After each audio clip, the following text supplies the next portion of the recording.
जो लोग हमें धरती पर स्वर्ग का वादा करते हैं, उन्होंने नरक के अलावा कभी कुछ नहीं बनाया। Karl R Popper. यह वाक्य विशेष रूप से इस विचार को व्यक्त करता है कि जो लोग स्वर्ग का लालच देकर हमें किसी विशेष दृष्टिकोण या तरीके को अपनाने के लिए प्रेरित करते हैं, वे वास्तव में हमारे लिए कठिनाइयां और संघर्ष पैदा करते हैं। इस धरती पर जब भी किसी ने स्वर्ग का वादा किया है, उसके पीछे अक्सर नारकीय सच्चाइयां छिपी होती हैं।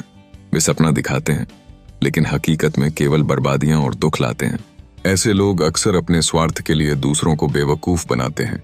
यह उद्धरण इस बात पर ध्यान केंद्रित करता है कि मानवता के अनुभवों में जो वादे किए जाते हैं, वे अक्सर वास्तविकता से मेल नहीं खाते और इसके परिणाम स्वरूप केवल दुख, दर्द और संघर्ष उत्पन्न होते हैं। जब हम अपने आसपास देखते हैं तो हमें उन निर्मम पीड़ाओं का सामना करना पड़ता है जिन्हें उन्होंने स्वीकार करने से इनकार कर दिया। पूरी मानवता की भलाई के लिए सच का सामना करना होगा। वास्तविक स्वर्ग सच्ची खुशियों, शांति और एकता में है। हमें उन मिथकों से बाहर निकलकर अपने अंदर की शक्ति को पहचानना होगा। एक नए सुखद भविष्य की दिशा में मिलकर कदम बढ़ाना होगा। हमारा ध्यान इस बयान की गहराई और इसकी सामाजिक राजनीतिक व्याख्या पर केंद्रित होना चाहिए, जो हमें अच्छे और बुरे के बीच संतुलन बनाने की प्रेरणा देता है। यदि आप इस उद्धरण के किसी विशेष संदर्भ या विषय पर चर्चा करना चाहते हैं, तो कृपया बताएं।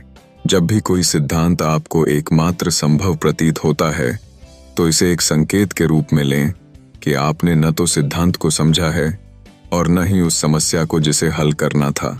अतः ध्यान रखें कि एक सिद्धांत जो सब कुछ समझाने का दावा करता है, वह कुछ भी नहीं समझाता। हमारा ज्ञान केवल सीमित हो सकता है, जबकि हमारा अज्ञान आवश्यक रूप से अनंत होना चाहिए। एक तर्कवादी वह व्यक्ति होता है जिसके लिए सही साबित होने की तुलना में सीखना अधिक महत्वपूर्ण है। कोई ऐसा व्यक्ति जो दूसरों से सीखने को तैयार है, केवल दूसरे की राय लेकर नहीं, बल्कि खामोशी से दूसरों को अपने विचारों की आलोचना करने की अनुमति देकर। हमें यह समझना चाहिए कि यदि महानतम दार्शनिक सुकरात ने यह मांग की कि सबसे बुद्धिमान लोगों को शासन करना चाहिए, तो उन्होंने स्पष्ट रूप से इस बात पर जोर दिया था कि उनका मतलब वह दार्शनिकों लोगों से नहीं था।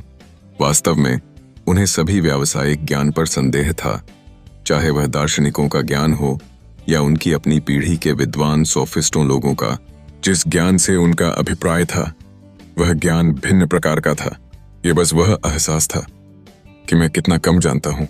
इस विशाल सृष्टि में मेरा अस्तित्व धूल कण के बराबर है। जो लोग अपनी अज्ञानता को नहीं जानते थे, सुकरात ने उनको सिखाया कि वे कुछ भी नहीं जानते थे। यही सच्ची वैज्ञानिक भावना है।